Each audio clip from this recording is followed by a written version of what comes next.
Hello everybody, स्वागत है आपका हमारे चैनल अनुराग तिवारी क्लासेस पर। दोस्तों, आज का लेक्चर 11th क्लास का लेक्चर है। जैसे कि आपको पता है, हम यूनिट एंड मेजरमेंट चैप्टर पढ़ा रहे हैं, जिसमें हमने डायमेंशन पूरा खत्म कर दिया है। और आज का जो हमारा लेक्चर है दोस्तों, ये है एरर्स के बारे में। एरर्स, यस दोस्तों। हालांकि ये मेरा फेवरेट टॉपिक नहीं है एरर्स, क्योंकि इसका नाम ही एरर है। एरर का मतलब होता है गलती। एरर का मतलब गलती, और एरर्स का मतलब हो जाएगा गलतियाँ। गलतियाँ तो आपको पता है, कहावत है, इंसान गलतियों का पुतला है। इंसान गलतियों का पुतला है। और जितना भी फिजिक्स होता है, जितनी साइंस होती है, जितनी भी हम चीज़ें स्टडी करते हैं, वो सब इंसान ही करता है। तो चूंकि इंसान गलतियों का पुतला है, तो पहली बात तो आप ये समझ लीजिए, इंसान गलतियों का पुतला है। गलतियों का पुतला है, ये कहावत है, आप सबने सुना होगा। अगर आपने मुहावरा सुना है तो प्लीज़ आप मुझे कमेंट करके बताइएगा वीडियो के नीचे कि क्या आपने सुना है। क्या इंसान गलतियों का पुतला है, ये आपने सुना होगा दोस्तों। इंसान गलतियों का पुतला है, और एरर चैप्टर हम पढ़ रहे हैं। एरर क्या होती है? सबसे पहली बात है कि एरर क्या होती है। चूंकि हमें एरर पढ़ना है आज चैप्टर, तो हमें एरर का पता होना चाहिए, एरर क्या होती है। दोस्तों, किसी भी फिजिकल क्वांटिटी की, कोई भी जब हम फिजिकल क्वांटिटी सुनते हैं, जैसे हम स्पीड या वॉल्यूम या किलोग्राम या उसकी कुछ भी यूनिट सुनते हैं, तो वो जो सही वैल्यू होती है उसको ट्रू वैल्यू कहते हैं। ट्रू वैल्यू, किसी भी फिजिकल क्वांटिटी की जो सही मात्रा होती है, जो सही वैल्यू होती है, उसको हम क्या बोलते हैं फिजिक्स में? True value. और एक होती है मेजर्ड वैल्यू, जो हम नापते हैं। मतलब कहने का ये है कि जैसे आपने कोई भी चीज़ मेजरमेंट करी है, तो ये सही नहीं है कि हमने वो सही कर लिया हो। मतलब दुनिया में कोई भी साइंटिस्ट, हम तो क्या, कोई साइंटिस्ट भी ये नहीं कह सकता कि ये चीज़ बिल्कुल सही नाप ली है मैंने। एक्यूरेसी नहीं है। मतलब जैसे हम कहते हैं कि अर्थ और चांद के बीच की दूरी 6 लाख किलोमीटर है, तो ये अंदाज़ा है। मतलब ये एक अप्रोक्सीमेशन में है, कुछ टेक्नोलॉजी की हेल्प से हम नाप लेते हैं, बट ये पक्का नहीं है कितनी ही है, थोड़ी बहुत उसमें एरर हो सकती है। इसी तरह कुछ भी अगर हम कहते हैं, मैं जिम जाता हूँ तो मैं जिम में अपना वजन नापता हूँ कि भाई 78 kg का है, तो भाई वो 78 kg इस मशीन में आ रहा है। मैं दूसरे जिम गया, वहाँ पर मेरा वजन 80 किलो बताया। मैं तीसरे जिम में गया, वहाँ पर मेरा वजन 75 kg बताया। ऐसा क्यों हुआ? क्योंकि भाई सब मशीनों में कोई ना कोई एरर होती है। तो फिर एरर क्या चीज़ है? एरर का मतलब होता है दोस्तों true value minus measured value. Measured value एक होती है ट्रू वैल्यू, और एक होती है मेजर्ड वैल्यू। मतलब ट्रू वैल्यू में से मेजर्ड वैल्यू को अगर लेस कर देंगे, तो जो बचेगा that will be error.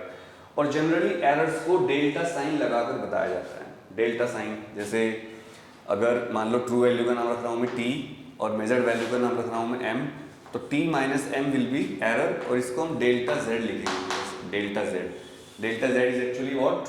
Delta Z is actually T minus M, that is the error in the, जो भी हम ये इस टाइम कर रहे हैं, इसी को हम कहेंगे एरर। दोस्तों, आपको एरर समझ में आ गया? Error is the difference between true value and measured value. अब एरर के टाइप्स कितने होते हैं ये समझना पड़ेगा हमें। एरर दो टाइप की होती हैं, एक होती है कांस्टेंट एरर्स और दूसरी होती है सिस्टमैटिक एरर्स। तो अगर मैं लिखूं एरर्स, यहाँ पर आप समझ जाइए एरर्स। तो दोस्तों, एरर के दो टाइप हैं, एक होती है कांस्टेंट एरर्स, कांस्टेंट एरर्स, और दोस्तों दूसरी होती हैं systematic errors. Systematic errors, constant error वो होती हैं जो मतलब हम ठीक ही नहीं कर सकते उनको। वो एरर इंस्ट्रूमेंट में ही इनबिल्ट होती हैं, उनको आप ठीक नहीं कर सकते। जैसे आप अगर कोई चीज़ नाप रहे हो स्केल से, तो अगर देखो स्केल आपके पास ये है, समझिए इस बात को, ये स्केल है यहाँ पर, तो स्केल के अंदर मिलीमीटर के निशान बने होते हैं, फिर 10 मिलीमीटर के बाद 1 सेंटीमीटर पूरा हो जाता है। मान लो इस स्केल में गर्मी होने की वजह से फैल गया थोड़ा, प्लास्टिक का स्केल, या फिर सर्दी होने की वजह से श्रिंक हो गया, तो ये एरर, वैसे तो इसको इंस्ट्रूमेंटल एरर भी कह सकते हैं, बट ये एरर सिस्टमैटिक एरर है, मतलब सिस्टम में एरर है। या फिर ऐसी एरर जो हमारे कंट्रोल से बाहर चली जाए, उनको सिस्टमैटिक एरर्स कहते हैं दोस्तों। तो इसको एरर को, जो सिस्टमैटिक एरर, कांस्टेंट एरर है, ये हम अभी इसको हम स्टडी नहीं करते, क्योंकि कांस्टेंट एरर बनी होती है, ये जो मेथड ऑफ मेजरमेंट होता है उसी के अंदर इनबिल्ट होती है, इनको हम कुछ नहीं कर सकते। अब बात करते हैं सिस्टमैटिक एरर्स की। सिस्टमैटिक एरर्स वो होती हैं जो सिस्टम की वजह से जनरेट होती हैं, मतलब ये हमारे हाथ में नहीं होती, और ये सिस्टम की वजह से बहुत सारी टाइप के एरर जनरेट हो जाती हैं। तो इन एरर्स को वन बाय वन मैं यहाँ पर आपके सामने एक्सप्लेन करने वाला हूँ, वन बाय वन। तो आज हम पढ़ेंगे सारी एरर्स के बारे में। ये लेक्चर शायद 1 घंटे के आसपास चला जाएगा, उससे बड़ा हो सकता है, तो पूरी वीडियो देखिएगा। इस लेक्चर के बाद आपको एरर चैप्टर में कभी दिक्कत नहीं आएगी, ऐसा मेरा विश्वास है। और आप ये भी समझ सकते हैं कि मैं पूरा बोर्ड भी लिख के पढ़ा रहा हूँ, मेरे पास कोई स्मार्ट बोर्ड नहीं है। दोस्तों स्मार्ट बोर्ड पे पढ़ाना बहुत ईजी हो जाता है, बिकॉज उसमें टीचर ऑलरेडी सारे नोट्स पूरे फीड करके रखता है पावर पॉइंट प्रेजेंटेशन में, और वो एक रिमोट हाथ में रख के उसको बढ़ाता रहता है, उसी पे लिखता रहता है वो थोड़ा बहुत। लेकिन यहाँ पर आप देखेंगे मैं पूरा मेहनत से आपको पढ़ा रहा हूँ बोर्ड पर, और एक्चुअल पढ़ाई मैं इसी को मानता हूँ। तो आप प्लीज़ पूरा लेक्चर देखिएगा और फिर हम इस लेक्चर को समझेंगे एरर्स के बारे में। तो हम सिस्टमेटिक एरर्स की टाइप्स आपको बताने वाले हैं। तो दोस्तों सिस्टमेटिक एरर्स की बहुत सारे टाइप्स हैं, और वन बाय वन मैं आपको यहाँ पर लेकर चलता हूँ। आगे चलने से पहले एक बात समझ लीजिए, आप एरर्स की अगर बात करें तो एरर हमने आपको दो तरह की बताई है, दोबारा रिपीट कर रहा हूँ मैं। कांस्टेंट एरर्स और दूसरी होती है दोस्तों सिस्टमेटिक एरर्स। और अब आप समझोगे इसको कैसे। देखो कांस्टेंट एरर की हम आगे बात नहीं करेंगे, इसकी बहुत सारी टाइप्स हैं, फर्दर टाइप्स हैं इसकी। अब मैं आपको वन बाय वन इनकी टाइप्स बताकर चलूंगा और एक्सप्लेन करता जाऊंगा वन बाय वन। ठीक है, तो समझते हैं पहले सिस्टमेटिक एरर्स में सबसे पहले आती है instrumental error. Number 1 instrumental error क्या होती है? देखो नाम से पता चल रहा है, याद करने की जरूरत नहीं है। कुछ बच्चे डर जाते हैं, भैया हम याद कैसे करेंगे, इतने सारे नाम हैं। इंस्ट्रूमेंटल एरर का मतलब है, नाम से पता चल रहा है कि भाई जो एरर किसी इंस्ट्रूमेंट की वजह से हो, जिसमें इंस्ट्रूमेंट का कोई प्रॉब्लम हो, आपके पास जो इंस्ट्रूमेंट है जिससे आप लिख रहे हो उसमें जो एरर होती है उसको हम बोलते हैं इंस्ट्रूमेंटल एरर। जैसे अभी आपको मेरे बोर्ड पे रिफ्लेक्शन दिख रहा होगा, इस साइड में रिफ्लेक्शन आ रहा होगा ये वाला, तो ये इंस्ट्रूमेंटल एरर हुई है, मेरे हाथ में नहीं है, क्योंकि लाइट को ये रिफ्लेक्ट कर रहा है बोर्ड यहाँ से, और इसको हम इंस्ट्रूमेंटल एरर कह सकते हैं। आई होप क्लियर हो गया आपको। तो इंस्ट्रूमेंटल एरर क्या होती है, कैसे बताएंगे आप? Instrumental errors are those errors which are due to the problems in instrument. किसी इंस्ट्रूमेंट में जो प्रॉब्लम होती है उसी को हम क्या बोलते हैं? Instrumental error. इंस्ट्रूमेंट के अंदर जो प्रॉब्लम होगी उसको हम इंस्ट्रूमेंटल एरर कहेंगे, और सिस्टमेटिक एरर के अंदर आती है, सिस्टमेटिक एरर में आएगी तो इंस्ट्रूमेंटल एरर आ जाएगी। तो ये आपकी समझ में आ गया होगा। दूसरी एरर जो होती है, इसके एग्जांपल आप मुझे 3 लिख के दिखाएंगे। I want 3 examples from your side. तो आप इस वीडियो के कमेंट बॉक्स में इंस्ट्रूमेंटल एरर के 3 एग्जांपल मुझे लिख के दिखाएंगे। I will wait for those examples. दोस्तों नेक्स्ट एरर है हमारी imperfection in experimental technique. Number 2 imperfection in experimental technique. तो ये तो आपको पता चल गया होगा पढ़ने से कि एरर किस टाइप की है।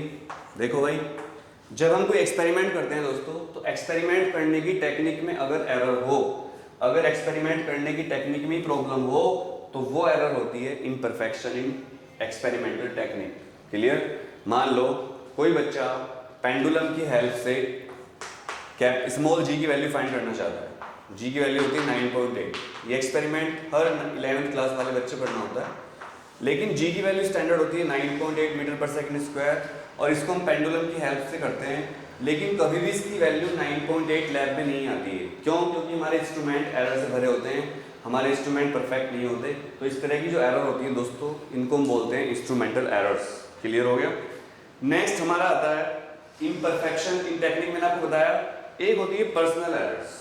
नेक्स्ट 2 एरर हम पढ़ चुके हैं, 2 एरर पढ़ चुके हैं। तीसरी एरर की बात कर रहे हैं, पर्सनल एरर्स।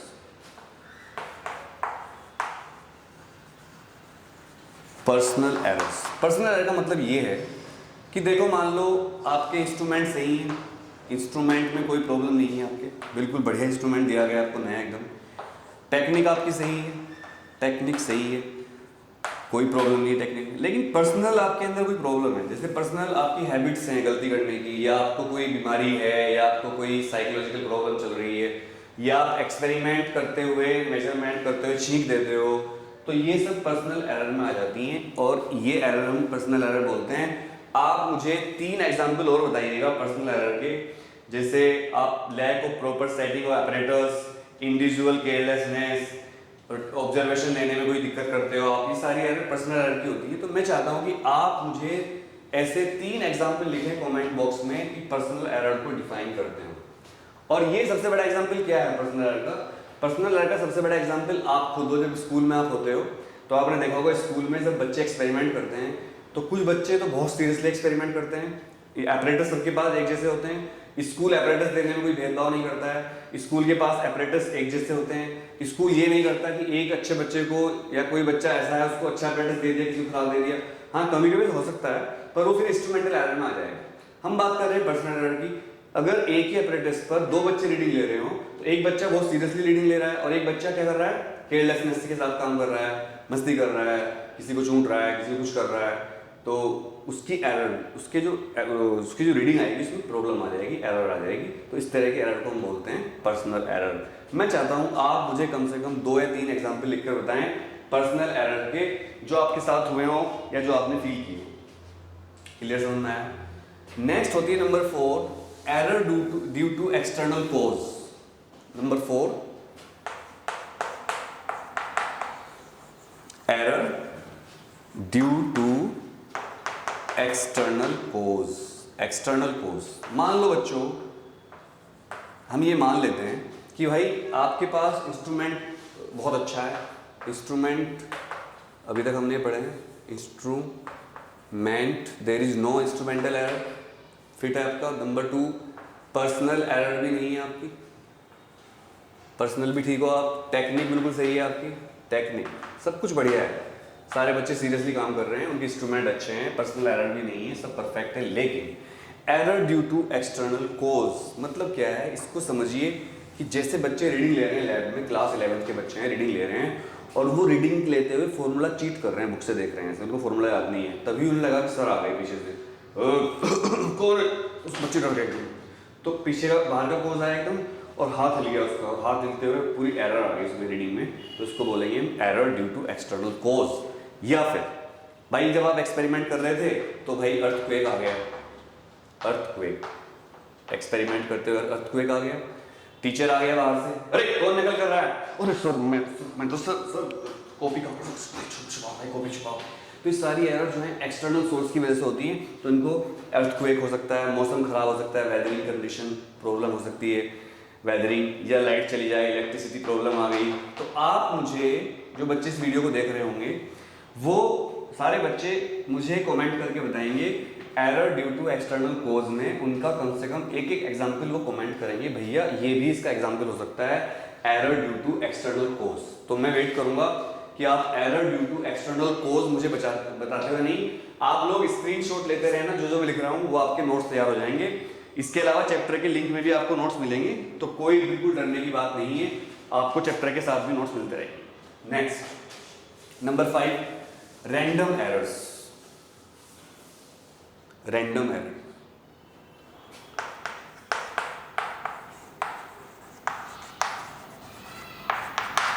रैंडम एरर क्या होती है दोस्तों, इसको आप समझ लीजिए।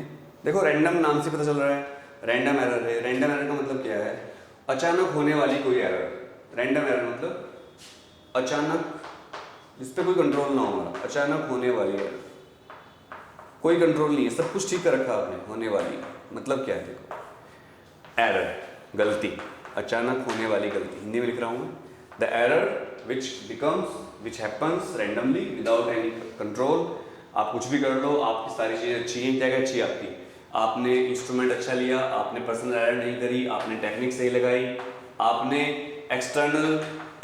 एक्सटर्नल कोज भी सारे खत्म कर दिए, लेकिन फिर भी रैंडम एरर हो गई। एक रैंडम एरर मतलब आपको छींक आ गई अचानक, सब कुछ बढ़िया था, कोई कोज नहीं था, आप एक्सपेरिमेंट कर रहे थे, एक्सपेरिमेंट करते करते आपको छींक आ गई। छींक आते क्या होगा, सारा एपरेटस हिल जाएगा, सब कुछ या खांसी आ गई।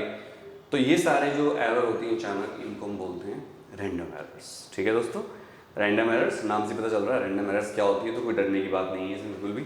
तो रैंडम एरर आपको क्लियर हो गई होगी दोस्तों। इसके बाद हमारी आती है least count error. Next 6 number, least count error. इसको मैं थोड़ा डिटेल पढ़ाऊंगा आपको, तो इसको मिटा देता हूँ। अब हमारी रैंडम एरर यहाँ जाएगी, जो हम एरर पढ़ लेंगे यहाँ लिखता रहूँगा मैं random. Least count error number 6, least count error क्या होती है इसको हम समझ लेते हैं। लीस्ट काउंट एरर LCE बोलते हैं इसको, LCE। दोस्तों लीस्ट काउंट एरर समझने के लिए आपको बहुत इजीली आप समझ सकते हो इसको, कोई बड़ी बात नहीं है। लीस्ट काउंट समझना आपके लिए बहुत इजी है। इसके लिए मैं एक स्केल बना रहा हूँ, एक स्केल बनाते हैं।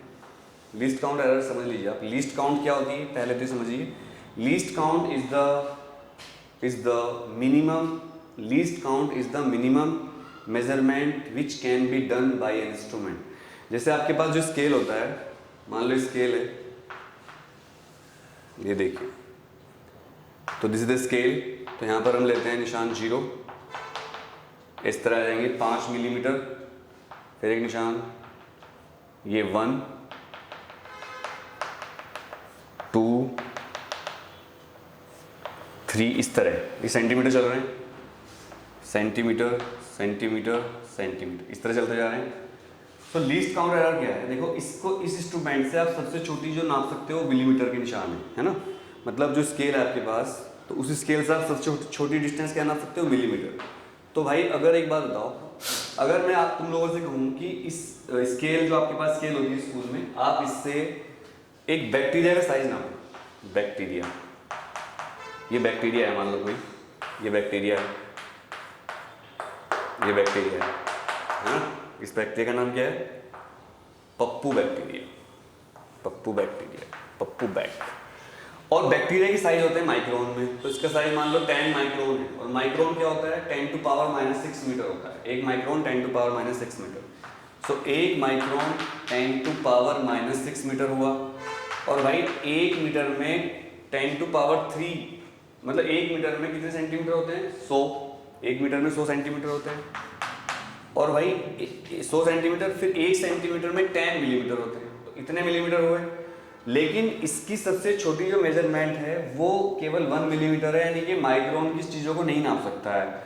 तो अगर आप इस स्केल से इस बैक्टीरिया को नापने की कोशिश करोगे तो एरर आएगी। मतलब इसकी जो लीस्ट काउंट है स्केल की, वो कितनी है, 1 mm। लीस्ट काउंट समझ लीजिए, least count of scale, scale की लीस्ट काउंट कितनी है, 1 mm। 1 mm का लीस्ट काउंट है।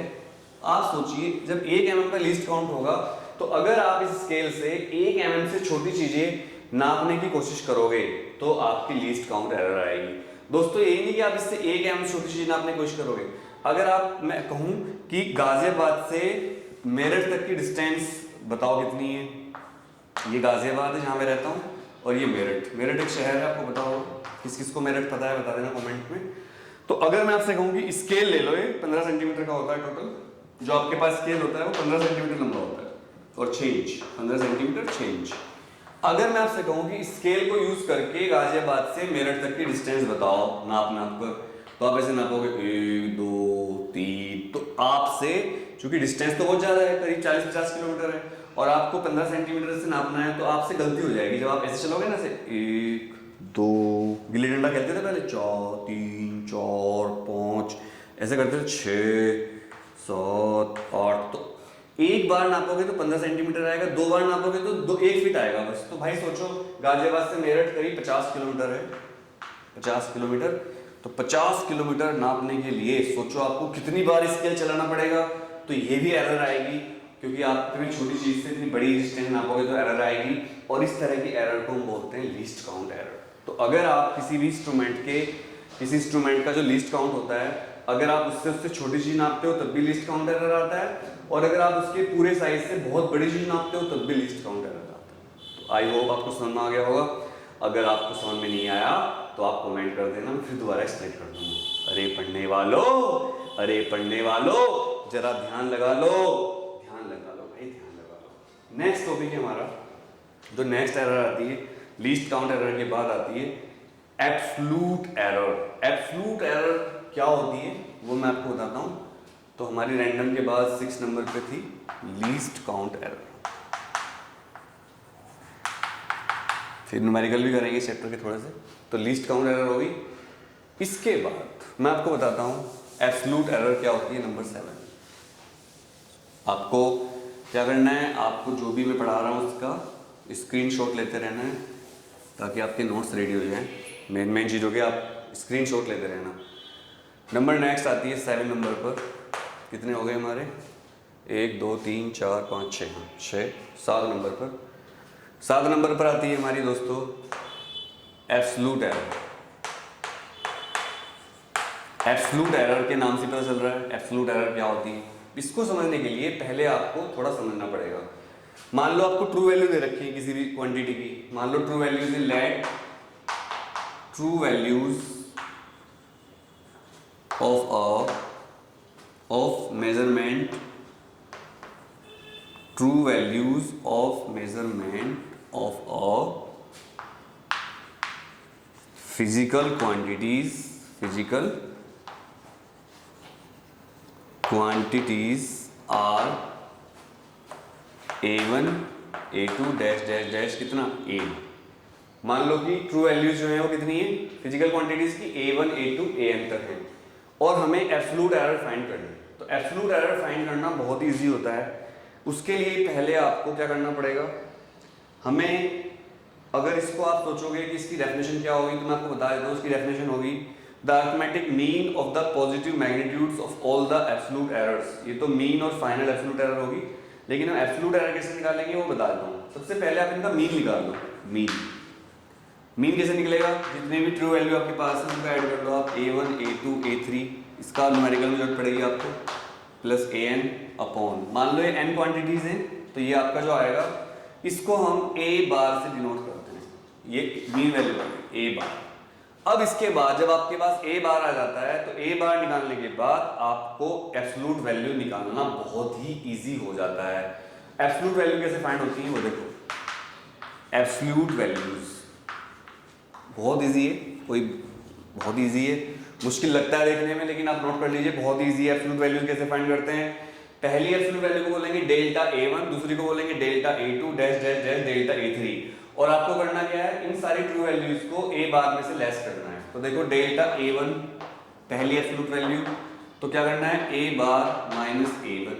फिर आपसे कोई पूछे दूसरी एब्सोल्यूट वैल्यू बताओ तो आपको करना A बार माइनस A2, और अगर nth एब्सोल्यूट वैल्यू निकालनी हो तो डेल्टा AM, वो कितना होगा A बार माइनस AN। बहुत इजी है बच्चों। तो ये सारे जो आंसर आएंगे यहाँ पर निकाल कर they will be absolute errors. Absolute errors निकलती चली जाएंगी 7वें नंबर पर। तो यहाँ लिख लेता हूँ मैं एब्सोल्यूट एरर्स। एक एग्जांपल लेके दिखाता हूँ एब्सोल्यूट एरर कैसे फाइंड करते हैं। करें एब्सोल्यूट एरर का एग्जांपल लूँ, चलो एक एग्जांपल लेते हैं, इसको स्क्रीनशॉट ले लेना आप लोग। एब्सोल्यूट एरर का एग्जांपल हम लेकर देखते हैं कैसे फाइंड करते हैं उसको। How to find absolute errors, शुरू करें। We have to find absolute errors. तो उसके लिए हमें एक एग्जांपल लेना पड़ेगा और उसको हम देखते हैं कि एग्जांपल किस तरह हम ले सकते हैं। बच्चों मान लो एग्जांपल है, एक लड़के ने एक रीडिंग ली, पहली रीडिंग है 1.1 सेकंड, दूसरी है 1.2 सेकंड। ये रीडिंग है उसकी ट्रू वैल्यू वाली जो उसने ले रखी है, 1.3 second, 1.4 second. So how many readings are there, 4 readings are there. First of all इनको हम नाम रख देंगे A1, इसका नाम रखेंगे A2, जो भी रीडिंग होती है उनके नाम रख लेते हैं A4। सो n कितना हो यहाँ पर 4। What is the value of n, 4। Now what I will do, I will just do, I will find a mean, a bar, that is mean value of all the quantities, that is A1 plus A2 dash dash A3 plus A4 upon कितना आएगा n, upon कितना आएगा n, और A बार कितना आएगा, A1 कितना होगा 1.1 plus 1.2 plus 1.3 plus 1.4 upon 4 मिला जाएगा। और जब इसको आप सोल्व करोगे ऐड करके तो जो आपकी वैल्यू आएगी उसको हमें निकालना, हम उसको बोलेंगे A बार। तो A इसको ऐड कर लेते हैं और ऐड करने के बाद वैल्यू जो आएगी हमारी उसको हमें 4 से डिवाइड करना पड़ेगा। तो मैं यहीं पर कैलकुलेट कर लेता हूँ, पहले इसको पूरा ऐड करते हैं। 4 and 3 7, 4 3 7 और 2 9 और 1 10, कैरी 1, 1 2 3 4 5, तो 5 आया, 5/4। तो भाई इसको डेसिमल में निकाल लो, 4 1 जा 4, कितना कैरी हुआ 1, 4 2 जा 8 और 4 5 जा 20, 1.25। दिस इज A बार। बस A बार की वैल्यू आ गई। अब आपको निकालने हैं एब्सोल्यूट एरर्स, तो आप निकालोगे डेल्टा A1। डेल्टा A1 कितना होगा A बार माइनस A1, तो A बार कितना है 1.25 अब ये वैल्यू जो है सिग्निफिकेंट फिगर तो भी पढ़ाया नहीं, पर आपको पता होगा 5 से बड़ी है, 5 है, 5 से बड़ी तो यहाँ बढ़ जाएगा, तो इसको हम लिख सकते हैं 1.3। तो 1.3 माइनस 1.2 तो डेल्टा A1 आ जाएगा, कितना बचेगा 0.1। ऐसे ही delta A2, delta A3, delta A4, ये जो वैल्यू आएगी डेल्टा वाली, डेल्टा A2 वो कितना आएगा 1.3 माइनस दूसरी वैल्यू कितनी थी 1.2, और जब पहली वैल्यू 1.1 थी, आई एम सॉरी, तो 1.1 आएगा तो 1.2 बचेगा। ऐसे ही यहाँ निकालेंगे तो 1.2 तो कितना आएगा 0.1, ऐसे ही कटता चला जाएगा, माइनस भी आ सकती है प्लस भी आ सकती है। तो ये जो वैल्यू आती है इस तरह से दोस्तों, इनको बोलते हैं एब्सोल्यूट एरर्स। क्या बोलते हैं इनको? Absolute errors. और अगर आपको एब्सोल्यूट एरर्स समझ में नहीं आया है तो फिर समझ लो आपको दूसरे न्यूमेरिकल भी आपसे सोल्व नहीं हो पाएंगे। ये आपको समझना है, आपको समझना है कि एब्सोल्यूट एरर आपको समझ में आना क्या है जरूरी, समझ में आना क्या है जरूरी। क्लियर हुआ? तो कितनी एरर पढ़ ली हमने अब तक? 1 2 3 4 5, थोड़ा बोरिंग चैप्टर तो है, 6 7 एरर हम पढ़ चुके हैं, लेकिन इसका न्यूमेरिकल तो आता ही है, जेईई भी आता है इसका क्वेश्चन, तो करना तो पड़ेगा। एब्सोल्यूट एरर होगी मीन और final absolute error. Next topic mean और फाइनल एब्सोल्यूट एरर, तो उसको पढ़ लेते हैं। इसको मिटा देता हूं मैं, न्यूमेरिकल जरूर करिएगा इस चैप्टर से। मीन और फाइनल एब्सोल्यूट एरर्स। इंसान गलतियों का पुतला है, क्योंकि हम एरर चैप्टर पढ़ रहे हैं इसलिए। मीन और फाइनल एब्सोल्यूट एरर्स, ये हमारा नेक्स्ट टॉपिक है, मीन और फाइनल एब्सोल्यूट एरर्स। अब आप सोचोगे भैया ये क्या चीज़ है मीन और फाइनल एब्सोल्यूट एरर? तो ये एक नया, इसका जो एब्सोल्यूट एरर ने फाइंड की थी, इसी का एक नया फंडा हो जाता है, और इसकी डेफिनेशन ये था arithmetic mean of positive magnitude of all the absolute errors. मतलब क्या है? अभी हमने एब्सोल्यूट एरर निकाली थी, वो क्या थी? डेल्टा A1, डेल्टा A2, याद होगा आपको पिछले टॉपिक में, डेल्टा A3, 4 ले लेते हैं, डेल्टा चलो डैश डैश करके n ले लेते हैं, delta AN। What are these? These are the absolute errors. These are the absolute errors. अब मीन और फाइनल एब्सोल्यूट एरर क्या होती है? याद रखिएगा, arithmetic mean of absolute errors. Absolute errors का अरिथमेटिक मीन जो होता है दोस्तों, उसी को हम क्या बोलते हैं? मीन और final absolute errors. And how will you find? कुछ नहीं करना, डेल्टा ए इसको बोलते थे, ए बार बोलते थे इसको, पहले वाले को हम क्या बोलते थे? ए बार। इसको हम क्या बोलेंगे? डेल्टा ए बार। क्या बोलेंगे? डेल्टा ए बार। और निकालेंगे कैसे? आपको इनका एब्सोल्यूट एरर्स के मैग्नीट्यूड का इस तरह, arithmetic mean of magnitude of absolute errors. Positive जो उसका पॉजिटिव हुआ आएगा उसको लेंगे, तो बस कुछ नहीं करना, delta A1 mode plus delta A2 mode dash dash dash plus delta AN mode upon, नीचे अगर डिवाइड करते हैं पूरे को n से, तो जो आएगा उसी को हम बोलते हैं मीन और फाइनल एब्सोल्यूट एरर। ये आपके समझ में आ गया होगा, फॉर्मूला नोट कर लीजिए। इस पर न्यूमेरिकल बहुत आते हैं, जबरदस्त है, और इसको सिग्मा की फॉर्म में लिख सकते हैं इजीली। कैसे? 1/n सिग्मा, एक i आर्बिट्रेरी नंबर ले लेते हैं 1 to n, और क्या लिखेंगे?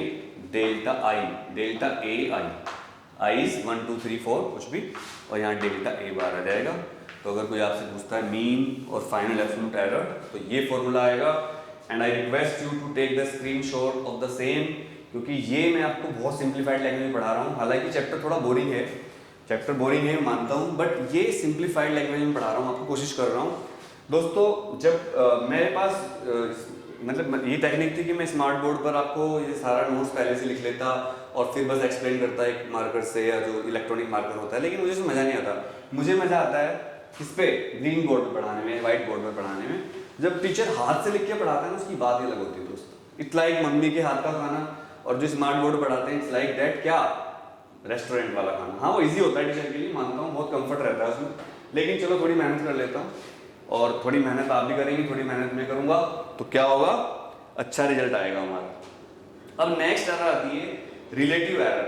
तो 8 एरर हम पढ़ चुके हैं, 8वीं एरर है हमारी मीन एरर, मीन और फाइनल एब्सोल्यूट एरर, लेकिन अब जो आ रही है वो रिलेटिव एरर है, नाइन्थ रिलेटिव एरर।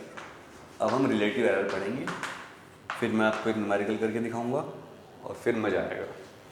तो रिलेटिव एरर के लिए रेडी? रिलेटिव एरर की डेफिनेशन समझना बहुत ज़रूरी है।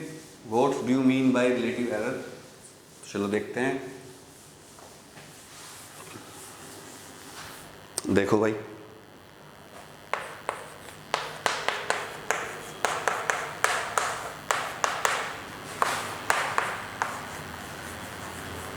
What are relative error?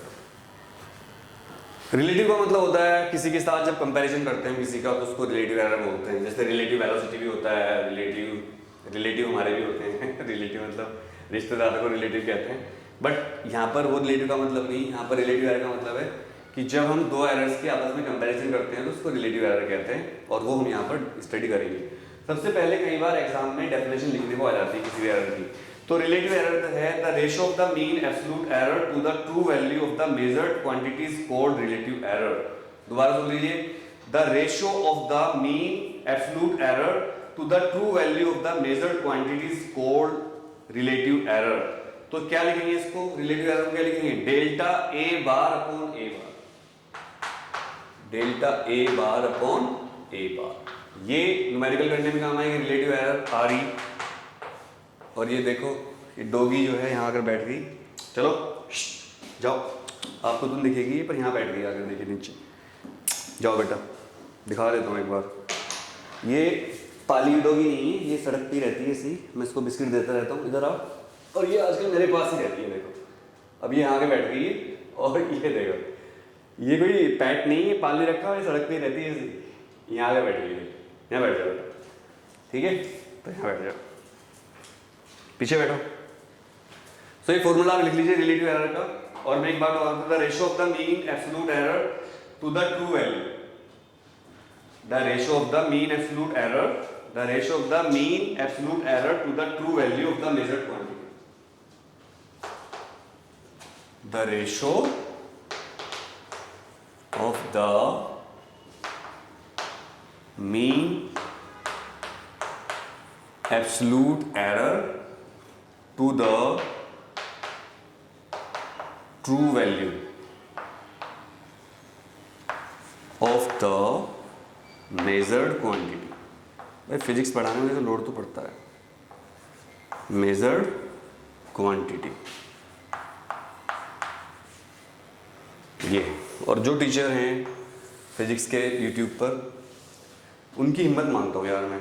पहले मैं कोचिंग चलाता था, बच्चे पढ़ाता था, भर भर के बैच पढ़ाए मैंने। अभी तो खैर लॉकडाउन चल रहा है, पर मैं यूट्यूब पे लेक्चर नहीं डालता था। मतलब 1-2 लेक्चर डाले मैंने, 2009 में चैनल बनाया था मैंने, मैं खुद पढ़ रहा था स्कूल में, और उसके बीच में मैंने 3 या 4 वीडियो डाली होंगी। लेकिन जो टीचर यूट्यूब पर अच्छा काम कर रहे हैं, जिन्होंने इतने बड़े, उनकी मुझे तारीफ करनी पड़ेगी, सैल्यूट दें। जैसे फिजिक्स वाला सर है अलग पांडे जी, तो अलग पांडे जी को मैं सैल्यूट करता हूँ यहाँ पर इस वीडियो में पहली बार, और इसकी एक वीडियो बनाऊंगा मैं अलग से, बट सैल्यूट करता हूँ यार। बहुत मुश्किल काम है यार यूट्यूब पे पढ़ाना ना। अब मैं पढ़ा रहा हूँ, मुझे पता चल रहा है कैसे 1.5 घंटे के 1 घंटे के लेक्चर बनाए होंगे।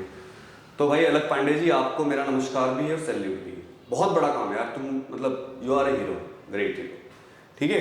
तो दोस्तों मैं भी कोशिश कर रहा हूँ कि अलग पांडे जी की तरह मैं भी अच्छी क्वालिटी देने की कोशिश कर रहा हूँ, और मैं बोर्ड पर पढ़ाना ज़्यादा अच्छा समझता हूँ स्मार्ट बोर्ड के बजाय। तो लेकिन ये बात सच है कि यूट्यूब पर आना बहुत मुश्किल काम है। मतलब यूट्यूब पर पढ़ाना, आपने देखा होगा बहुत बड़े बड़े धुरंधर टीचर हैं, पर यूट्यूब पे नहीं आते। ट्यूशन पढ़ाते हैं, 1000 बच्चे पढ़ाते हैं, यूट्यूब पे नहीं आते, क्योंकि यूट्यूब पर आने से एक तो खतरा होता है कोचिंग पे बच्चा नहीं आएगा, उनको डर लगता है, सबके ऐसा कुछ है नहीं। दूसरा, यूट्यूब पर कैमरे के सामने पढ़ाने में और क्लास में पढ़ाने में बहुत डिफरेंस, बहुत कॉन्फिडेंस चाहिए कैमरे के सामने पढ़ाने में। तो दोस्तों रिलेटिव एरर हो गया हमारा delta A bar upon A बार, और इसको हम डेल्टा ए से डिनोट करते हैं, डेल्टा ए, ये इसका निशान होता है। जब भी डेल्टा निशान लगाओ रिलेटिव एरर समझ जाना। डेल्टा का मतलब क्या होता है? Relative error. ये आप समझ जाना कि डेल्टा का मतलब क्या होता है? Relative error. क्लियर समझ जाना।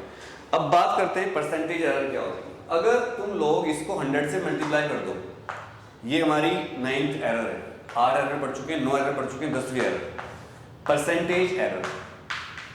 आज मैंने इस लेक्चर में सारी एरर पढ़ा दिया। अगर भाई तुम रिलेटिव एरर को 100 से मल्टीप्लाई कर दो, मतलब is equal to relative error into 100, बस बन गई तुम्हारी परसेंटेज एरर। कैसे बनेगी? Delta A bar upon A bar into 100। ये देखो ये परसेंटेज एरर आ गई। अब इस फॉर्मूले को भी आप लिख लो या स्क्रीनशॉट ले लो तो ये आपको समझ में आ जाएगा, क्योंकि न्यूमेरिकल में आपको दिक्कत आएगी अगर आपने न्यूमेरिकल नहीं करा तो बहुत दिक्कत होने वाली है। अब एक न्यूमेरिकल करेंगे और उस न्यूमेरिकल से हम सारी वैल्यू 1 बाय 1 निकालेंगे कि रिलेटिव एरर क्या होती है। यहाँ पर लिख देता हूँ परसेंटेज एरर। 10 एरर हो गई कंप्लीट, पूरी 10 एरर पढ़ाई मैंने आपको पढ़ाई इंस्ट्रूमेंटल एरर, फिर मैंने आपको पढ़ाई personal error, technical error, technique में error, external cause error, random error, least count error, absolute error, mean error, relative error और परसेंटेज एरर। 10 एरर पढ़ा चुका हूं। अब एक न्यूमेरिकल लूंगा मैं और उस न्यूमेरिकल की हेल्प से आपको सारी एरर में करवा दूंगा एक साथ। तो एक न्यूमेरिकल मेरे नोट्स में है जो मैं आपको यहाँ पर बताऊंगा। अभी ये न्यूमेरिकल में नोट कर लेता हूँ। बस इस बोर्ड में सबसे बड़ी दिक्कत ये आती है कि यहाँ पर क्वेश्चन लिखना पड़ता है, और अगर स्मार्ट बोर्ड होगा तो क्या होगा, क्वेश्चन लिखा होगा तो टाइम बच जाएगा, लेकिन मज़ा बोर्ड पे पढ़ाने में आता है। बस ये ध्यान रखिएगा कि जो बोर्ड पे पढ़ाने वाला सिस्टम होता है ये मुश्किल होता है वो टीचर के लिए ना, इसमें उसको बहुत ज़्यादा एनर्जी खर्च करनी पड़ती है। एक एग्जाम्पल है मेरा आपके सामने। Example, the length of a road as measured in an experiment. एक रोड है हमारे पास, ये रोड, इस रोड को नापने के लिए कहा गया क्लास 11th के बच्चों। एक रोड है, क्लास 11th के बच्चों को इस रोड को नापना है। अलग अलग बच्चे थे, कितने बच्चे थे, 1 2 3 4 5, 5 बच्चे हैं क्लास के। ये देखो 1 2 11th क्लास के 5 बच्चों को बुलाया टीचर ने, 3 4 5। इन बच्चों के नाम क्या है? ये बच्चा है पप्पू, गप्पू, टप्पू, लप्पू, लप्पू और ये है जप्पू। ये 5 बच्चे हैं, पप्पू, गप्पू, टप्पू, लप्पू, जप्पू। टीचर ने कहा कि इस रोड की लेंथ बताओ नाप कर, और सारे बच्चों को एक इंस्ट्रूमेंट दिया गया। अब आपको पता चलेगा एरर कैसे आती है। अब आप समझोगे एरर का चक्कर क्या होता है।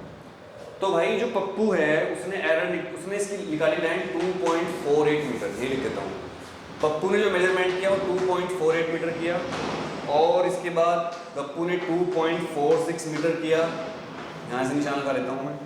इसके बाद 2.49 मीटर टप्पू, इसके बाद 2.5 मीटर, और इसके बाद 2.48 मीटर।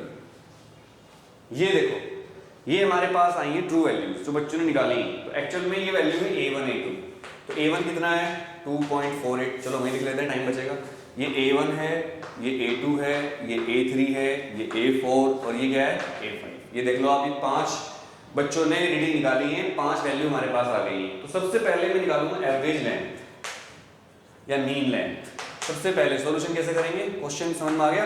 और क्वेश्चन क्या है, find average length, absolute error in each observation and percentage error. क्या क्या पूछा है?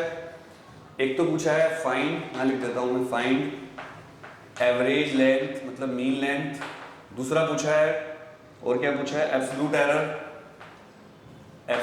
एरर।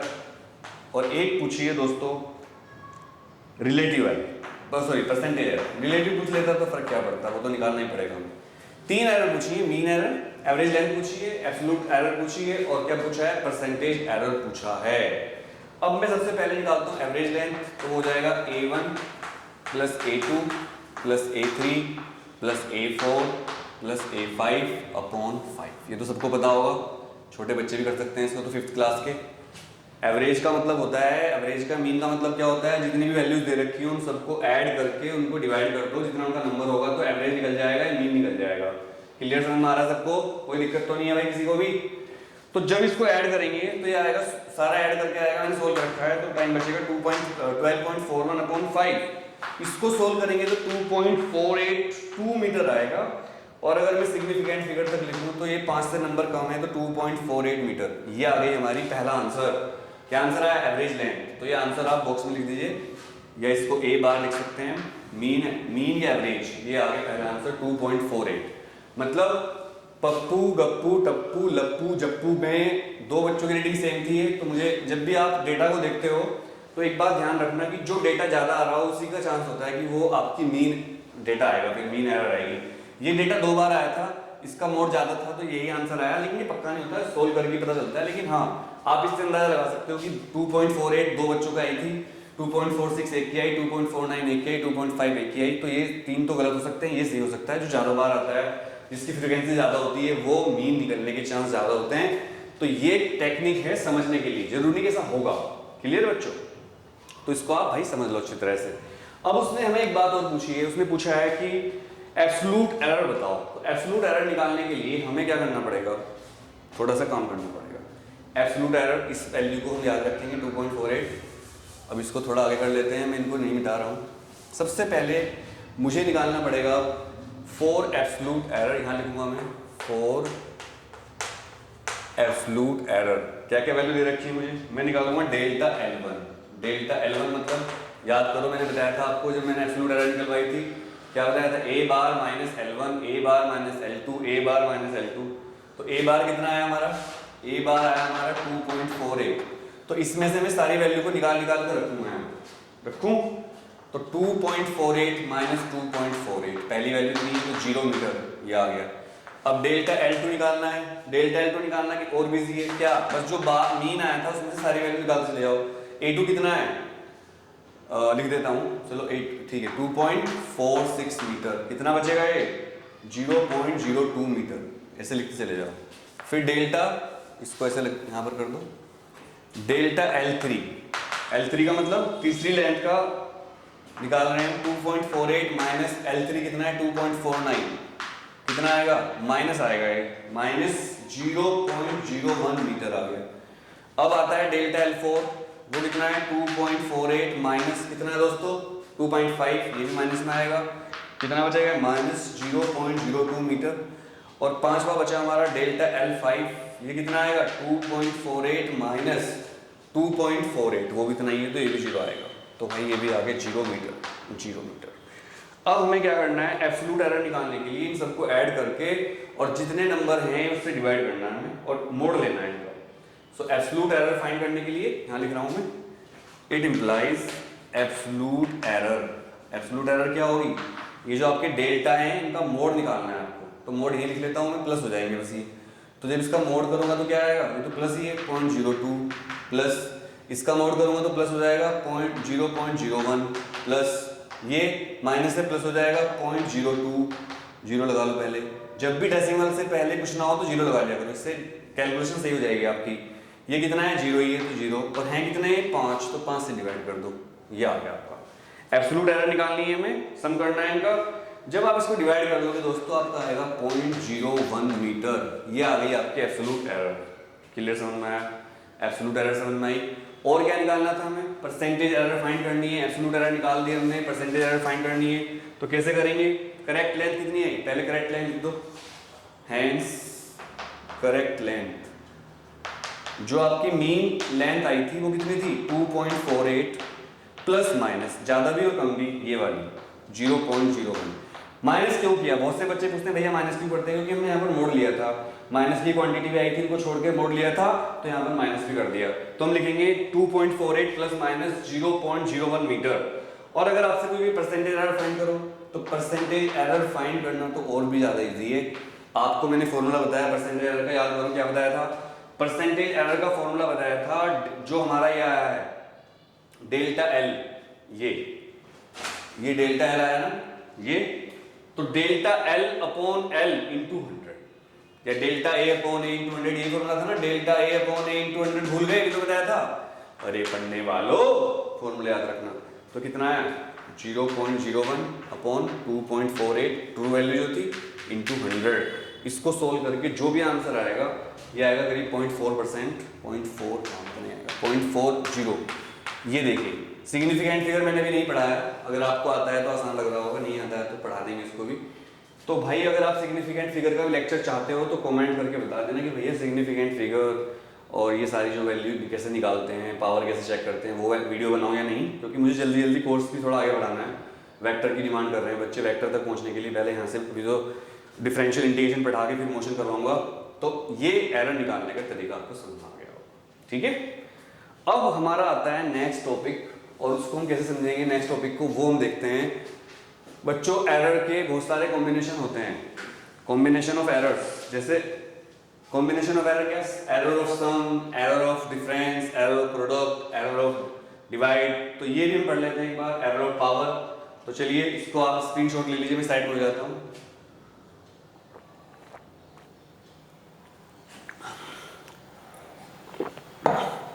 तो हमारा नेक्स्ट टॉपिक है कॉम्बिनेशन ऑफ एरर्स। मिटा दूँ, स्क्रीनशॉट लेना कितना आसान है ना। जब मैं पढ़ता था तब टीचर पढ़ाते थे एक कॉपी पे बच्चे की, और हमें लिखना पड़ता था सब कुछ। बोर्ड पे नहीं पढ़ाते थे उस टाइम, बोर्ड का सिस्टम बाद में आया थोड़ा। मतलब पढ़ाते थे पर हमारे से नहीं पढ़ाते थे। बीड़ी पीते थे वो बैठ के, और भाई बेड पे बैठते थे वो, सामने मेज थी बहुत लंबी, चारों तरफ बच्चे बैठते थे उसके और पढ़ाते थे। पढ़ाते ज़बरदस्त थे, लेकिन उनके पढ़ाए सारे बच्चे अच्छे अच्छे, सबसे नालायक नहीं निकला। तो देखो कॉम्बिनेशन ऑफ एरर पढ़ेंगे। तो ये चैप्टर थोड़ा टफ है, टफ नहीं बोरिंग सा है। कॉम्बिनेशन ऑफ एरर्स एक एक करके पढ़ेंगे। कॉम्बिनेशन ऑफ एरर्स मतलब एरर्स को किस तरह अलग अलग हम कर सकते हैं, डिवाइड, और उसके बाद उसको अगर दो क्वांटिटी हैं एडिशन में, जैसे एक क्वांटिटी है z और z की वैल्यू कितनी है a प्लस बी, ठीक है। तो अगर एरर a में होगी और b में होगी तो z में कितनी होगी, तो इसको बोलेंगे एरर ऑफ कॉम्बिनेशन एडिशन। ऐसे ही मान लो कोई दूसरी क्वांटिटी है, यहाँ लिख लेता हूँ मैं, z is equal to a minus B. तो अगर a में भी एरर आएगी और b में भी आएगी तो z में भी आएगी, पर कितनी आएगी ये देखना पड़ेगा। ऐसे ही मान लो एडिशन और सब्ट्रैक्शन में, तो पहले दो करते हैं एडिशन और सब्ट्रैक्शन, फिर करेंगे डिवाइड और मल्टीप्लाई। तो कॉम्बिनेशन का मतलब समझ में आया? कॉम्बिनेशन का मतलब है every physical quantity depends on one or more another physical quantities. For example, if a physical quantity z depends on a and b and error in a is delta a and error in b is delta b, then error in z will depend on the both errors, but will they be added or will they be subtracted? This is the question. Or they will be added in addition or they will be subtracted in subtraction. If error in a is delta a, error in b delta b, ये आप ध्यान रखिए हर question में। z physical quantity है, physical quantity a क्या है, a and b true values है उसकी। मैं बार बार नहीं लिखूंगा इसको, टाइम बचेगा। ट्रू वैल्यूज, डेल्टा a का मतलब error in a,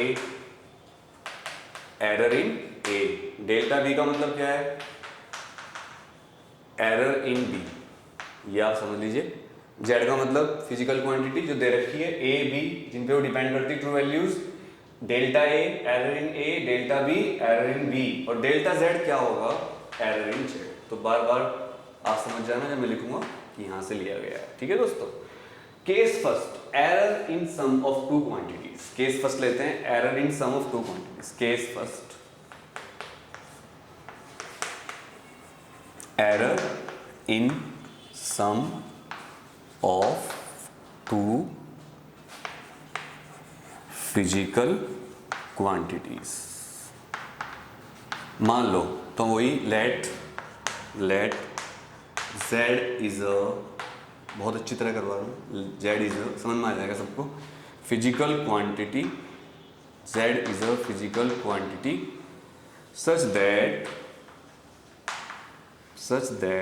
z is equal to a plus b, means actually z depends on the sum of a and b. If there are two physical quantities a and b and the value of z will depend on the sum of a and b and we have to find the error in z. So how can I write a with errors? A will be equal to, a क्या होगा, a होगा a की अपनी value जो उसकी true value है, और plus minus delta A is the error in A, maximum error. ऐसे बी क्या होगा बताओ, सॉरी यहाँ पर आएगा ए, बी क्या होगा, B plus minus delta B. ये किस किस को समझ में आया? Equation first, equation second, equation बनाने की जरूरत नहीं, पर आप बताइए किस किस को समझ में आया। देखो ए के अंदर जो एरर हो सकती है वो डेल्टा ए है, और बी के अंदर जो एरर हो सकती है वो बी डेल्टा बी है। दोस्तों एरर प्लस माइनस दोनों होती है, मतलब वो कम भी हो सकती है वैल्यू इतनी और ज़्यादा भी हो सकती है। तो जब मैं ए की वैल्यू लिखूंगा एब्सोल्यूट तो लिखूंगा ट्रू वैल्यू प्लस माइनस ये, और जो है उसकी वैल्यू लिखूंगा एब्सोल्यूट वो लिखूंगा P B plus minus delta B. ये सबको क्लियर हुआ ना, इसमें तो कोई डाउट नहीं है किसी को भी, क्योंकि आप समझिए जब ए को मैं वैल्यू को लिखना चाहूंगा एब्सोल्यूट को, तो वो एरर कम भी कर सकती है वैल्यू को फिजिकल को, ज़्यादा भी कर सकती है, तो इसमें कोई डाउट नहीं है मेरे ख्याल से। लेकिन अब जेड कितना है इसको बाद में करेंगे माइनस को, क्योंकि जगह कम बढ़ जाएगी, तो इसको भी हटा देता हूँ। नाउ ये लिख देते हैं, बोर्ड पूरा भर जाएगा। Now we know that z की वैल्यू कितनी है, a प्लस बी। तो अगर मुझे z की एब्सोल्यूट वैल्यू निकालनी हो तो क्या होगी, वो z होगा z plus minus delta z। जैसे a था a plus minus delta a, b था b plus minus delta b, ऐसे ही z क्या होगा z plus minus delta z। ये तो क्लियर हुआ सबको। लेकिन दोस्तों अगर मैं इनकी वैल्यू रखना चाहूँ, z प्लस डेल्टा z की वैल्यू क्या होगी, z plus delta plus minus delta z की वैल्यू क्या होगी, कैसे लिखूंगा इनकी वैल्यू में, आप समझिए।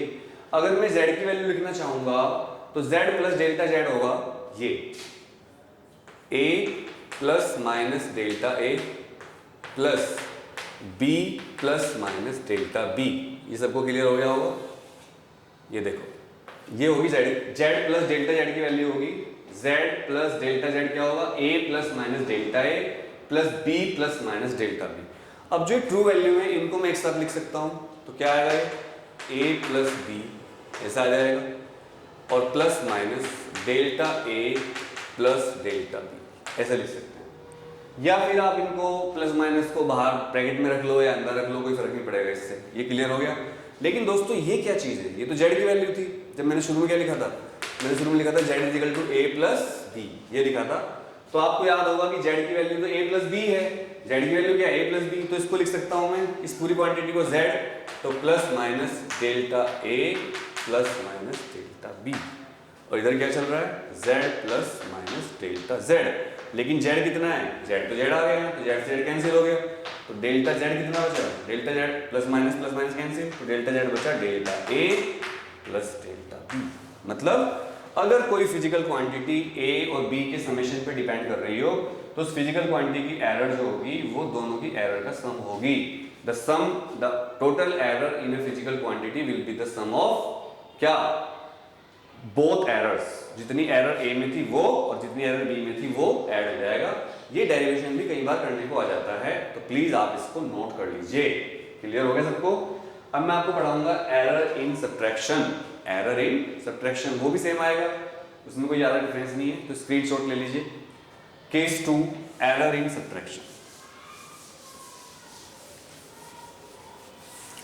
अब केस 2 करेंगे एरर इन सब्ट्रैक्शन, उसको भी सोल्व करेंगे इस तरह डेरिवेशन को जैसे कि हमने इजी था है, ऐसे ही हम प्रोडक्ट करेंगे। केस 2 लेते हैं, error in subtraction. Error in subtraction, तो इस बार हम क्या लेंगे, एक फिजिकल क्वांटिटी लेंगे z and that is actually a minus b, z is equal to a minus b. So how can I solve the values of and how can I find the value of error in z? Because z is equal to a minus b, so error in z will be equal to actually z plus minus delta z. So z plus minus delta z will be written as, क्या लिखेंगे z plus minus delta z को, उसको वही लिखेंगे a plus minus delta a minus b plus minus delta b। क्योंकि इस बार minus आ गया है तो माइनस आ जाएगा बीच में, नहीं तो प्लस आता। क्लियर समझ में आ रहा सबको। और फिर क्या करेंगे, a और b को एक साथ लिखेंगे तो a माइनस b आ जाएगा, यहाँ आएगा plus minus delta a plus minus delta b, और ये चीज क्या है z, और यहाँ लिखेंगे z plus delta z is equal to हो जाएगा z, ये z बन गया, plus minus delta a plus delta b। So z is cancel by z, और ये प्लस माइनस, सॉरी ये प्लस माइनस यहाँ से कैंसिल हो जाएगा, तो डेल्टा z क्या बनेगा, delta a plus delta b। It implies that if there are two physical quantities which depends on the subtraction of another two physical quantities a and b, so z is a physical quantity which depends on the subtraction of a and b, and error in a is delta a, error in b is delta b plus minus, so error in z will be equal to the sum of errors in a and b। ये हमारा सामने आ गया। Clear समझ में आया सबको। दोस्तों case 2 खत्म हो गया, हमने सब्ट्रैक्शन कर लिया, हमने प्लस कर लिया। अब हम करेंगे प्रोडक्ट का, कि अगर दो फिजिकल क्वांटिटी प्रोडक्ट पे डिपेंड करती हो तो उनमें एरर कितनी आएगी। तो उसको भी शुरू करते हैं, ठीक है। केस 3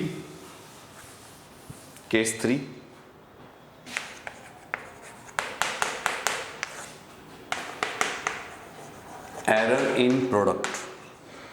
तो आप समझ गए होंगे कि एक फिजिकल क्वांटिटी z ले रखी है और z कितनी है, a डॉट बी। इस बार जो z क्वांटिटी है that is a dot B. तो बताओ z कितना, z plus minus delta z कितना होगा इस बार दोस्तों, z plus minus delta z होगा a plus minus delta a into B plus minus delta B. कुछ भी नहीं किया, डॉट किया बस, पहले यही था अब भी वही है। अब इसमें जो मेन होता है वो होता है इसको मल्टीप्लाई करना अंदर। तो आप इसको मल्टीप्लाई कर दीजिए, तो क्या आएगा मल्टीप्लाई करके, ए बी आएगा, ए बी आ जाएगा ना, सबको क्लियर है। ए बी यहाँ लिख देता हूँ मैं, जब मल्टीप्लाई करेंगे तो ए बी आएगा, प्लस यहाँ पर जो हमारा क्वांटिटी है वो ए बी है, जब मल्टीप्लाई करेंगे तो क्या आएगा, ए बी पहले इस ब्रैकेट की पहली क्वांटिटी की सब में मल्टीप्लाई होगी, फिर इस ब्रैकेट की दूसरी क्वांटिटी की सब में मल्टीप्लाई करेंगे। तो मल्टीप्लाई करना बहुत इजी है। तो ए बी प्लस माइनस, यहाँ प्लस माइनस तो आएगा, साइन को एज इट इज कैरी कर देते हैं, एक माइक के पास फंस जाता है कुछ, प्लस माइनस ए डॉट, ये देखो ए यहाँ जा रहा है, plus minus A dot delta B.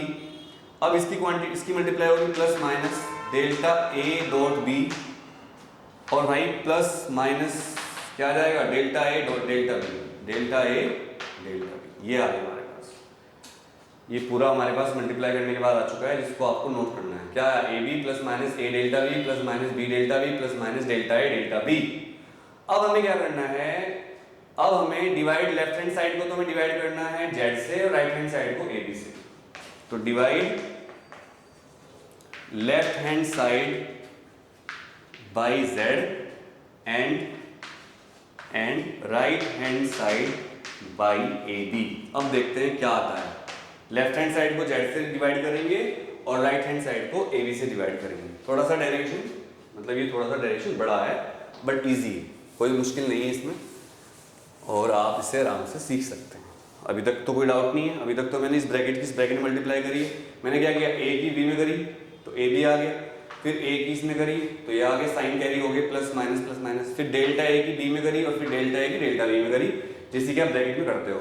अब मैं लेफ्ट हैंड साइड में जो लेफ्ट हैंड साइड की क्वांटिटी है z plus minus delta z, उसको z से डिवाइड करूंगा और राइट हैंड साइड को a b से डिवाइड करूंगा। तो जब उसको z से डिवाइड करेंगे तो हम लिखेंगे z plus minus delta z upon z is equal to, algebra में ऐसा कर सकते हैं कि दो फिजिकल क्वांटिटी को अलग अलग, लेफ्ट हैंड साइड को अलग क्वांटिटी से, राइट हैंड साइड को कर सकते हैं।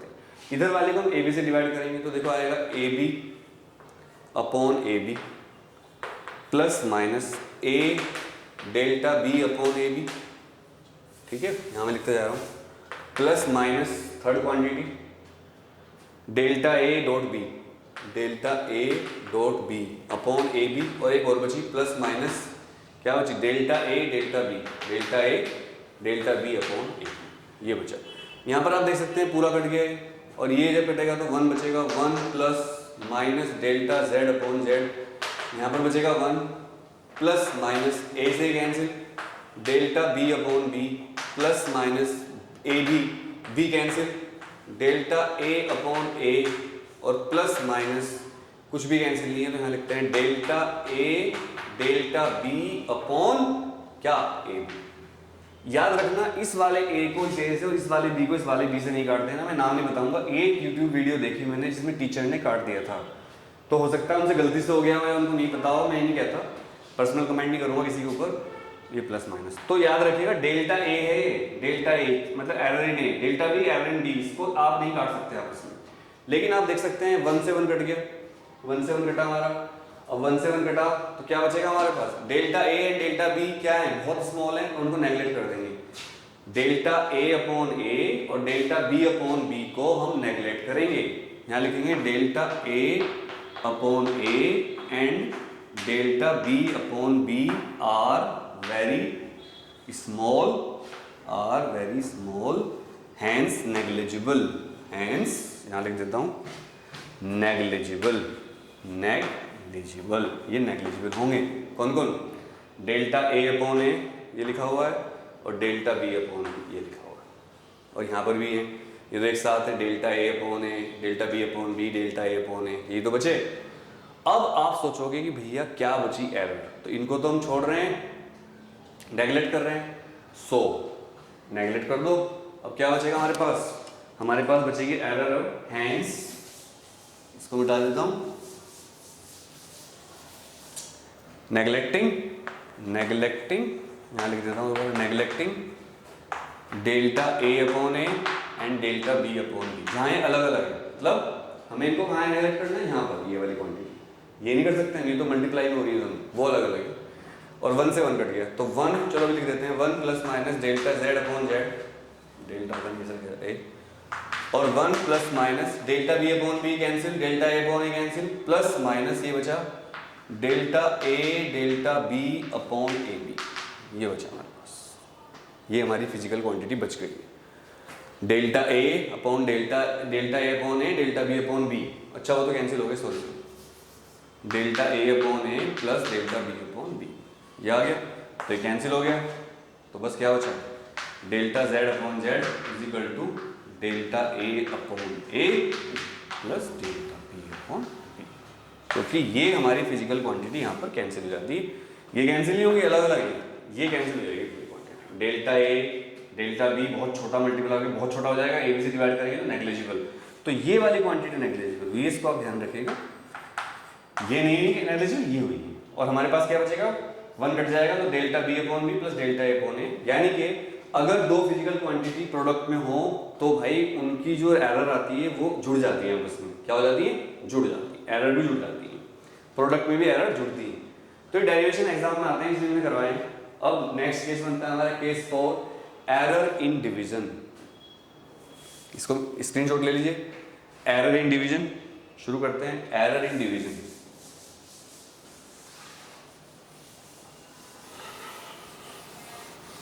शुरू करें, case 4,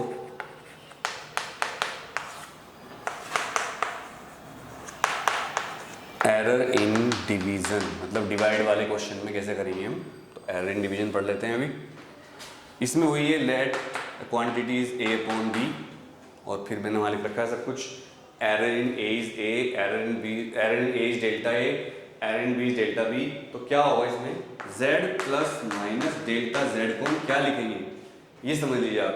z plus minus delta z को हम लिखेंगे, अगर हमें लिखना हो तो क्या लिखेंगे? a plus minus delta a upon b plus minus delta b, ये आएगा हमारे पास। इसके बाद हम क्या करेंगे? ऊपर से a कॉमन ले लेंगे, ले लो भाई, a कॉमन लिया तो क्या हो जाएगा? 1 plus minus delta a upon a, और नीचे से b कॉमन ले लेंगे, तो b कॉमन ले लो तो क्या हो जाएगा? 1 plus delta b upon b। Physics क्या है दोस्तों? फिजिक्स मैथमेटिक्स ही। अगर मैथ्स में दिक्कत है तो फिजिक्स में दिक्कत पक्की आती है। कोई भी बच्चा जिसको मैथ्स में इंटरेस्ट ना हो वो फिजिक्स नहीं पढ़ सकता है, मतलब पढ़ लेगा रट लेगा, बट उसको कभी मजा नहीं आएगा फिजिक्स में। अगर आप चाहते हो कि आपका फिजिक्स अच्छा हो जाए तो आपको मैथ्स भी ढंग में पढ़नी पड़ेगी, मैथ्स की स्टडी करनी पड़ेगी आपको। तो हमारे पास a अपॉन बी आ गया। अब हम इसको ऐसे लिख सकते हैं, is equal to a upon B, first bracket में आप क्या लिखोगे? 1 प्लस माइनस, ऐसे लिख लीजिए इसको आप, 1 plus minus delta a upon a upon, इसको जो ब्रैकेट दूसरे वाला है इसको इसके नीचे लिख लीजिए, 1 plus minus delta b upon b, 1 plus minus delta b upon b। ये a अपॉन b ऐसे लिख लीजिए आप, a अपॉन b, यहाँ इक्वल टू लगा दीजिए। लिखने का बहुत फर्क पड़ता है दोस्तों।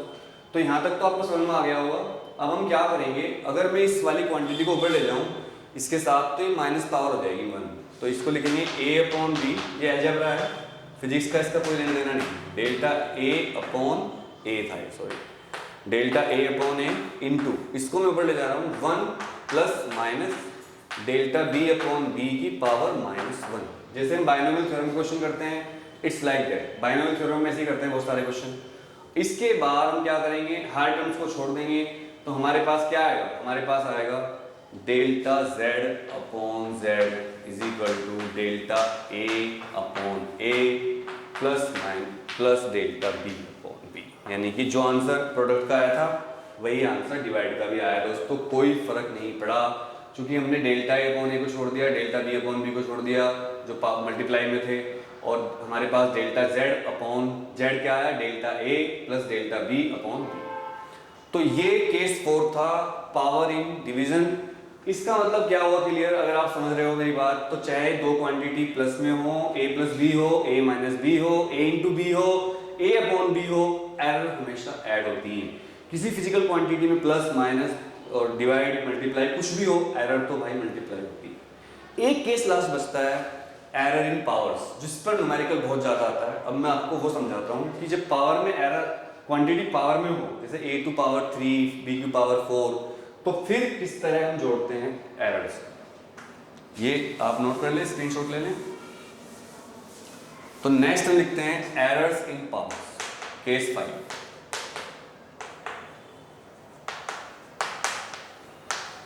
एरर इन पावर्स, ये देखो, लेट जेड एक क्वांटिटी है, वही ए बी, ए की पावर मान लेते हैं x और b की पावर मान लेते हैं y और एक और लेते हैं c की पावर z, ऐसे। तो याद रखिएगा दोस्तों, जो पावर होती है ये ऐड हो जाती है आपस में। मतलब जब आपको निकालना पड़ेगा एरर इन z, तो आप क्या निकालोगे, एरर इन z जो होगी डेल्टा z अपॉन z, उसको ऐसे लिखते हैं delta z upon z, relative error. तो रहेगी n जो पावर हो इनटू जो भी वहां क्वांटिटी दे रखी हो, delta a upon a, delta a upon a, delta B upon B. अगर इसका एग्जाम्पल लूँ तो x यहाँ जाएगा plus Y delta B upon B plus Z delta C upon C, ऐसा हो जाएगा।